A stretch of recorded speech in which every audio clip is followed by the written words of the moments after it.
എന്താ സംഭവം എന്നറിയാവോ? ഇവിടെ ആണെങ്കിലില്ലേ കൊതുവിനെ പുകയടിച്ച് പറപ്പിക്കും കേട്ടോ. അപ്പോൾ അതിന് പുക ഇങ്ങനെ കുറേ ആ മരുന്നടിക്കുവേ കൊതുവിന് പോകാനുള്ളത്. അതാണ് ഇവിടെ നടക്കുന്നത്.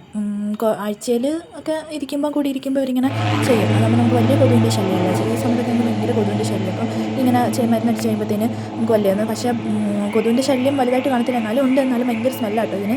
ഈ ഒരു മരുന്നിന് ഭയങ്കര സ്മെല്ലാണ്. അതുപോലെ പിന്നെ ഇത് അവരവിടെ പോയതുപോലെ അവിടെയൊക്കെ ഭാഗത്തൊക്കെ അടിച്ച് വെച്ചിട്ടുണ്ട്. എനിക്കാണെങ്കിൽ ഇത് ആദ്യം അറിയത്തില്ലായിരുന്നു കേട്ടോ, ഇങ്ങനെ സൗണ്ട് ചെയ്യുമ്പോൾ. അപ്പോൾ ഒരു ദിവസം ഭയങ്കര സൗണ്ട് താഴെ കേൾക്കുന്നു. അങ്ങനെ ഭയങ്കര പുകയൊക്കെ ആയിട്ട് ഒരുമാതിരി സ്മെല്ല്. ഞാൻ വിചാരിച്ചു ഇനി എന്തെങ്കിലും കരിഞ്ഞു പോയതാണോ അങ്ങനെയൊക്കെ വിചാരിച്ചേ. പിന്നെ മനസ്സിലായി ഇങ്ങനത്തെ സംഭവം അവിടെ കൊതുവിന് മരുന്നടിക്കുന്ന സംഭവമാണൊക്കെ മനസ്സിലായത്. അതുപോലെ അവിടെ എല്ലാം അടിച്ച് വെച്ച് അങ്ങോട്ടങ്ങോട്ട് അവർ അവിടുന്നേ ഇങ്ങനെ പോയിട്ടുണ്ട്.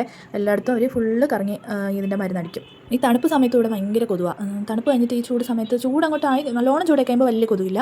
ഇപ്പോഴത്തേനൊക്കെ ഈ സമയത്തേനൊക്കെ കുറവുണ്ട് കേട്ടോ. പക്ഷേ തണുപ്പ് സമയത്താണെങ്കിൽ ഭയങ്കര കൊതുവ്. അങ്ങനെ വായി നോക്കി ഇരുന്ന സമയത്താണ് ഞാൻ ആലോചിച്ചത്, അയ്യോ രാത്രിയിലത്തേക്ക് ഒന്നും ആക്കിയില്ലല്ലോ, ഇനി രാത്രിയിലത്തേക്ക് എന്തെങ്കിലും എടുക്കണമല്ലോ എന്നുള്ളത്. അങ്ങനെ ഇരുന്നപ്പോൾ വിചാരിച്ചെന്നാൽ ഇടിയപ്പത്തിൻ്റെ മാവ്, അതായത് നമ്മുടെ അരിപ്പൊടി ഇരിക്കുന്നുണ്ട്, അത് എടുത്ത് ഇടിയപ്പം ഉണ്ടാക്കിയാലോ എന്ന്. അപ്പോൾ അതിനെന്തെങ്കിലും കറി വേണ്ടേ? കറിക്കാണെങ്കിൽ ഞാൻ കടലയാണെങ്കിലുണ്ടല്ലോ, ഞാൻ നേരത്തെ എടുത്ത് കുതിർത്ത് വെച്ചില്ല. നമ്മൾ രാത്രിയിലത്തേക്ക് എടുക്കാനല്ലേ, എന്തായാലും 10 മണിയാകുമ്പോഴത്തേനും മതി. അപ്പോൾ ഞാൻ വെച്ചാൽ ഒരു കാര്യം ചെയ്യാം, കടല ഇച്ചിരി ചൂടുവെള്ളത്തിൽ കുതിർത്ത് ഒരു 4 മണിക്കൂർ വെച്ച് കഴിഞ്ഞാൽ നമുക്ക് കറിയാക്കാമല്ലോ. അപ്പോൾ ഞാൻ വെച്ചാൽ ഇന്ന് അങ്ങനെ ചെയ്യാമെന്ന്. കാരണം മുട്ടക്കറി ഇടിയപ്പത്തിന് അങ്ങനെ അധികം ഇഷ്ടമല്ലാത്തതുകൊണ്ട് കടലക്കറി കൂട്ടി കഴിക്കാൻ ഇഷ്ടമായിട്ട് എന്നാൽ കടലക്കറി തന്നെ ആവട്ടെ എന്ന് വിചാരിച്ചു. അങ്ങനെ ഞാൻ വെള്ളമൊക്കെ ചൂടാക്കാനായിട്ട് വെച്ചു. എന്നിട്ട് അത് കഴിഞ്ഞിട്ട് കടലയൊക്കെ ഒന്ന് കഴുകി എടുത്തിട്ട് വെള്ളം തിളയ്ക്കുമ്പോഴത്തേന് തിളച്ച് കഴിയുമ്പോൾ അതിനകത്തോട്ടിട്ട് ഒരു 4 മണിക്കൂർ വെച്ച് കഴിഞ്ഞാൽ നമുക്ക് നല്ല കടലക്കറി ഉണ്ടാക്കിയെടുക്കാൻ പറ്റും. ഇതിപ്പോൾ ഒരു 7 മണി സമയത്തേ കേട്ടോ. 7 മണിക്ക് ഇട്ട് കഴിഞ്ഞാൽ നമുക്കൊരു 10 മണിയാകുമ്പോഴത്തേന് വെക്കാമല്ലോ. ചില സമയത്തൊക്കെ നമ്മളങ്ങ് മറന്നു പോകുമല്ലോ ഇങ്ങനെ കടലയൊക്കെ ഇടാനായിട്ട്. അങ്ങനെയുള്ള സമയത്ത് ഈ ട്രിക്കൊക്കെ അത് കുറച്ച് സമയം മതി. ഉച്ചയ്ക്കൊക്കെ ആണെങ്കിൽ പിന്നെ കുഴപ്പമില്ല, രാവിലെ ഓർത്തിട്ട് ഉച്ചയ്ക്കത്തേക്കൊക്കെ ആണെങ്കിൽ.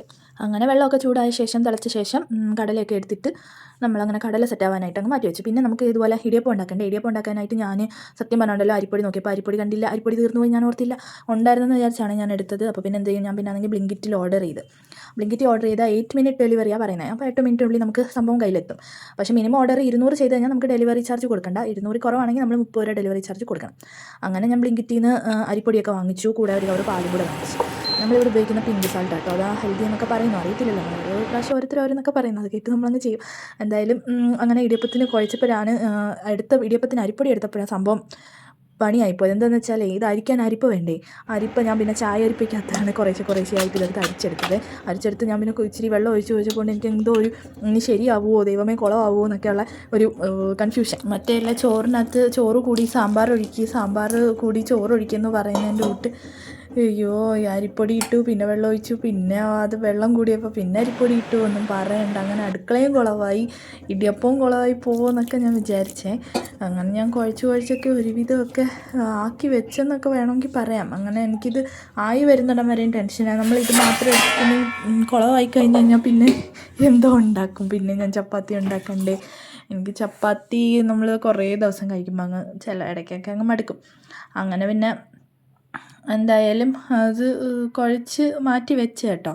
കുഴച്ച് മാറ്റി വെച്ചിട്ട് അത് സംഭവം ഈ പിരിഞ്ഞ് വരുമോയെന്നായിരുന്നു. അങ്ങനെ ഞാൻ ഏകദേശം പിരിഞ്ഞൊക്കെ ആക്കി. എന്തായാലും കുഴപ്പമില്ലാതെ ഇടിയപ്പം സെറ്റായി വന്ന് അപ്പോഴാണ് എനിക്കൊരു സമാധാനമായത്. പിന്നെ ഇനി കടലക്കറിയിലോട്ട് പോകണ്ടേ. അങ്ങനെ കടല എന്തോ എന്ന് അറിയത്തില്ലല്ലോ. അങ്ങനെ ഒരു 10 മണിയായ ശേഷം ഞാൻ കടല തുറന്ന് നോക്കി. ഞാൻ ആ സമയത്താണ് ഇടിയപ്പം ഉണ്ടാക്കിയത്. കുഴച്ച് വെച്ചിട്ട് ഞാൻ പിന്നെ അങ്ങ് മാറ്റി വെച്ചിട്ടാണ് പോയത്.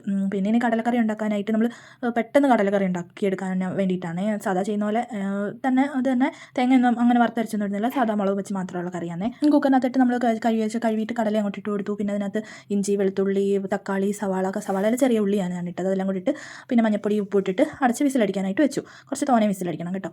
പിന്നെ അത് കഴിഞ്ഞിട്ട് നമ്മൾ മസാലയ്ക്കുള്ള മുളക് പൊടി, മല്ലിപ്പൊടി, ഗരം മസാല, മഞ്ഞപ്പൊടി ഇതെല്ലാം കൂടെ സെപ്പറേറ്റ് ഒരു കുഞ്ഞു പ്ലേറ്റിനകത്താക്കി വെച്ചിട്ട് അതൊന്ന് ഉണ്ടായിട്ട് നമ്മൾ ഇങ്ങനെ ഇച്ചിരി വെള്ളം ഒഴിച്ച് ഒന്ന് കുഴച്ച് ഒരു ഉണ്ട പോലെ പിടിച്ച് എടുത്ത് വെച്ച്. പിന്നെന്താ കടുക് വറുത്ത് ഇതും അങ്ങോട്ട് ഇട്ടിട്ട് നമ്മുടെ കടലക്കറിയും കൂടെ വെച്ച് തിളപ്പിച്ച് കഴിഞ്ഞാൽ കടലക്കറി സെറ്റ്. അപ്പോൾ ഈ വീഡിയോ ഒന്ന് ലൈക്ക് അടിച്ചേക്കണേ, കൂടെ സബ്സ്ക്രൈബ് ഷെയർ ചെയ്തേക്കണേ. അപ്പോൾ താങ്ക്